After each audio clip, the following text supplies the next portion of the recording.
No, I don't want to confirm on what items on the theft complaint that was filed because I don't want to jeopardize ongoing investigation.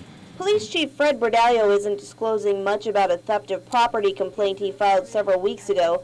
KUAM has learned that both internal and criminal investigations, though, are underway at the police department that deal with shooting targets that were given to the Palau Police Department last year. He contacted Mark because he was in some sort of a seminar with him, and he asked him, you guys gave us some targets last year. Could you give us some more? So Mark said he would check.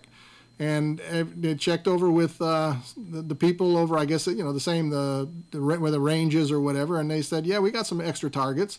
So they gave the guy some more targets to take down to Palau so the Palauan police officers could qualify. Attorney Randy Cunliffe represents Captain Mark Charfaris, who's the subject of the investigation.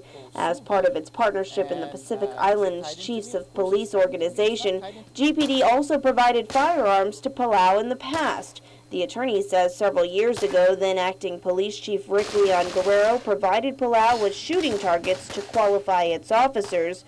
When they ran out, they sought assistance again. It's not something that we don't, it's not happened in the past. I mean, we try to cooperate, and that's what they were doing. I think that the people at the armory said, yeah, they had extra, and they turned them over to the people.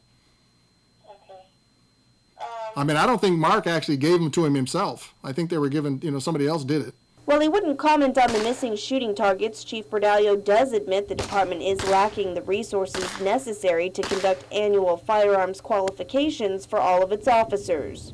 We're very short on our resources when it comes down to getting all 306 police officers, and to include our current reserves officers, to get them to be able to all qualify on an annual basis because of the budget, the situation. It's a challenge.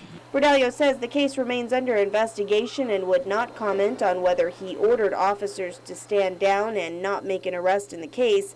Attorney Cunliffe, meanwhile, believes the case is just another example of fighting factions within the police department. Rather than doing their jobs, people are running around with these petty little issues of, did somebody give another island nation some targets so their people could qualify with their handguns, and is that a crime? I mean, I don't know who's going to consider that to be a crime.